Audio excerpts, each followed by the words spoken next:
Hello everyone, Will the Outlaw here, and today we are going to be taking a look at Transformers Crossovers Knight Rider Agent Knight.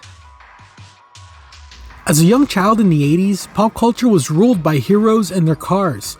On TV there was Airwolf, the A-Team van, the General Lee, and the ultimate car, KITT from Knight Rider. KITT, spelled K-I-T-T, is an acronym that stands for Knight Industries 2000 and was driven by Michael Knight, played by David Hasselhoff. Not only did he look cool, he could talk and was voiced by the legendary William Daniels. Yes, KITT was voiced by Mr. Feeney himself. I remember the first time I watched Boy Meets World and hearing William Daniels speak and shouting, "Hey, that's KITT from Knight Rider!" The in-package presentation of this figure goes back to basics after going a totally different direction with Party Wallop. Hasbro goes back to the original G1 design with the classic logos and file card. Crossover logo has been updated, and with this being based on a Pontiac car, there is even an official GM license sticker. Even the inner piece gives it a car show display style look.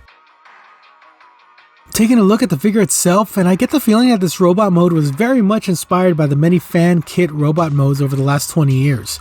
There aren't many varied colors, but that is very much because of the colors of the car. The glossy black looks really good though, and the red and silver paint do a lot to add to it. I especially like the midsection and legs.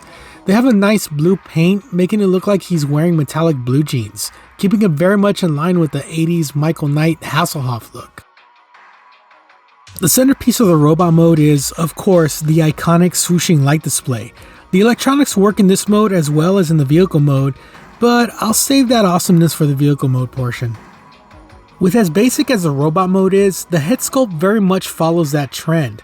It looks really good with the sculpt and paint being classic Autobot. The translucent red visor adds a coolness factor, and there's a nice forehead detail that I guess hints at the light display that is in the center console of the car. I guess it's a bit of a stretch. Either way, I really like the helmeted visor look here. Agent Knight's articulation is all there, if not a little dated. Ball jointed head, ball jointed shoulders, bicep swivel, a little more than 90 elbows, ball jointed wrists, waist swivel, universal hip joints, thigh cut, a little more than 90 knees, and finally foot and ankle articulation. Even the back door wings are articulated. In terms of his articulation, there's nothing new here, but that being said, all joints are tight and there's nothing loose on this guy. Despite his basic design, he still has a premium feel and holds poses as good as any other premium price figure. He comes with these two guns. One is a laser rifle and the other is a pistol, but it kinda looks more like a tranquilizer. He also comes with what I guess is a wrist communicator watch. The Michael Knight character had a watch that he used to communicate with KITT, but it didn't look like this. I guess it's supposed to look like the interior console lights, but I don't really see it. Either way, it's still a cool design and it does look good on his wrist. If you have ever handled or transformed the mainline or masterpiece Datsun mold, then this transformation will be very familiar. Legs become the back of the car, fold in the arms underneath, and bring up the chest to form the front of the car. The simplicity of this design is mostly due to the fact that this is not only an officially licensed product, but the fact that all the electronics are stored in the front part of the car.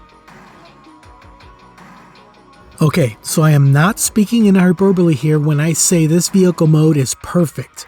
I love the DeLorean, I love the Ecto-1, but this KITT is and always was my favorite 1980s vehicle. The officially licensed Pontiac Firebird Trans Am is beautifully recreated here with a glossy black coloring throughout the car. The translucent blue window and windshield pieces are a nice touch and blend very well with the black of the rest of the car. The little details are really the best part for me. The wheels have a glossy paint and even have a tiny Pontiac logo. The rear of the vehicle has a license plate part that has the Knight Industry logo that was seen on the show. The one downside is that the front is somewhat misproportioned due to it housing the electronics pack. That's a shame, but I understand why this is, and they did place a very much appreciated Autobot logo to the front of it. Another thing I love about this mode is that all the accessories can be stored here. The The watch piece can be kept on the wrist throughout transformation, and the guns can be placed here, with one gun kind of acting like an exhaust port.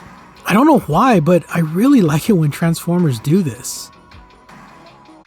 It's increasingly rare to find electronic features in modern Transformers figures, minus the more gimmick-driven figures that are marketed more towards a younger demographic, of course. That being said, I truly believe that kit toys need to include electronics in order to recreate the iconic front light display. Those lights are just as important to the look of Kit as his glossy black color, or the fact that he is and always should be a Firebird Trans Am. The beauty of the lights and sounds is that they work in both modes, but they are most definitely made for the vehicle mode. The lights are great and the sounds are icing on the cake. Check these out.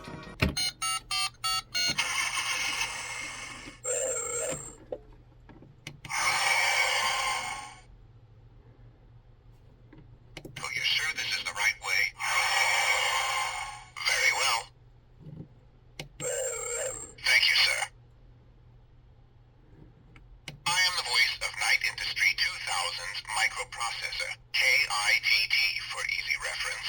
Kit if you prefer. Hold on, this could be a bit bumpy.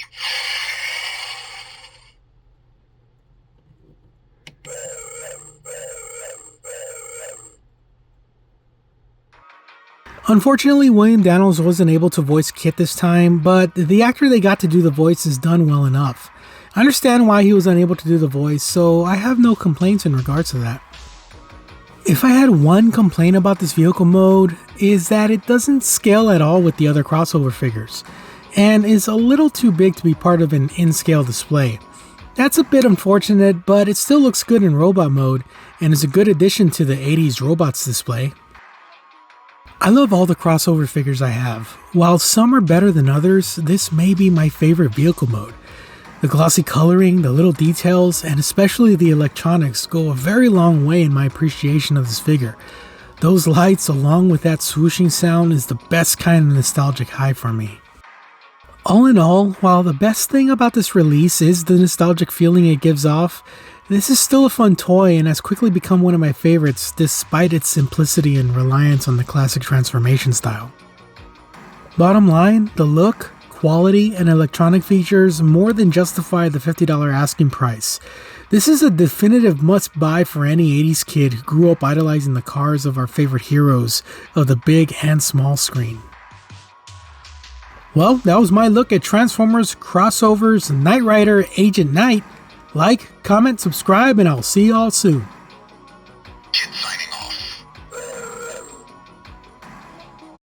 Check out my Patreon for early access to my videos and shoutouts on future videos. Join up and let's talk toys.